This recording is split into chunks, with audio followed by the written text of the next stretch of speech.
ఈ లోకంలోని ఆస్తిని కోల్పోయినప్పుడు, ఐశ్వర్యాన్ని కోల్పోయినప్పుడు, సంపదను కోల్పోయినప్పుడు, మనకి ఒంటికి భయంకరమైన రోగాలు వచ్చినప్పుడు మన సొంత వారు కూడా దూరమైపోయేవారుగా ఉంటారు. మనల్ని ప్రేమించేవారు కూడా దూరమైపోయేవారుగా ఉంటారు.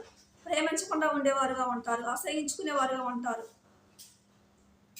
మనం కష్టాల్లో ఉన్నప్పుడు, బాధలో ఉన్నప్పుడు, ఇరుకుల్లో ఉన్నప్పుడు, ఇబ్బందుల్లో ఉన్నప్పుడు ఎవరో కూడా మనల్ని పట్టించుకోకుండా ఉండేవారుగా ఉంటారు.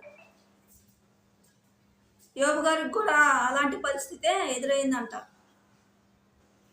యోబు గారి పిల్లలు చనిపోయినప్పుడు, తన ఆస్తిని ఐశ్వర్యాన్ని కోల్పోయినప్పుడు,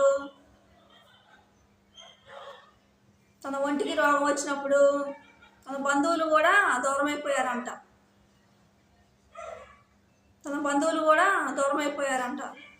యోబు గారి భార్య కూడా అది చూసి ఎప్పుడు చనిపోతారా అని ఎదురు చూసేదిగా ఉందంట.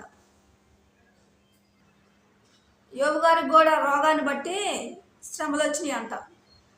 మనకు కూడా రోగాలను బట్టి శ్రమలు వచ్చేవిగా ఉంటాయి. ఆస్తిని కోల్పోయినప్పుడు, ఐశ్వర్యాన్ని కోల్పోయినప్పుడు,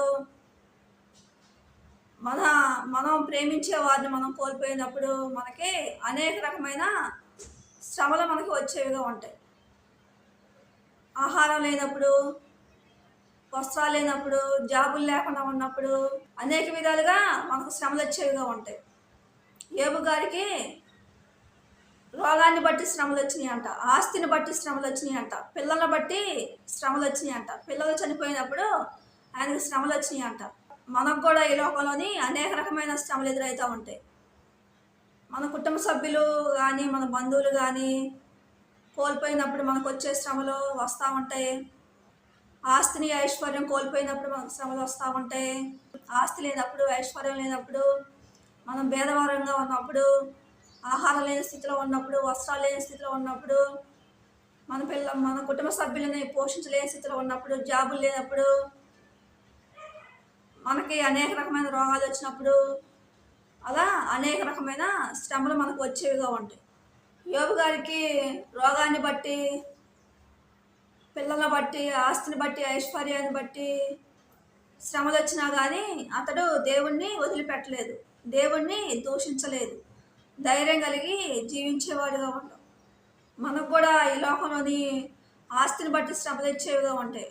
అప్పులు ఎక్కువైనప్పుడు, మనకు అనేక రకమైన రోగాలు వచ్చినప్పుడు, ఆ శ్రమలు వచ్చినప్పుడు, ఆ బాధలు వచ్చినప్పుడు, ఆ కష్టాలు వచ్చినప్పుడు మనం దేవుణ్ణి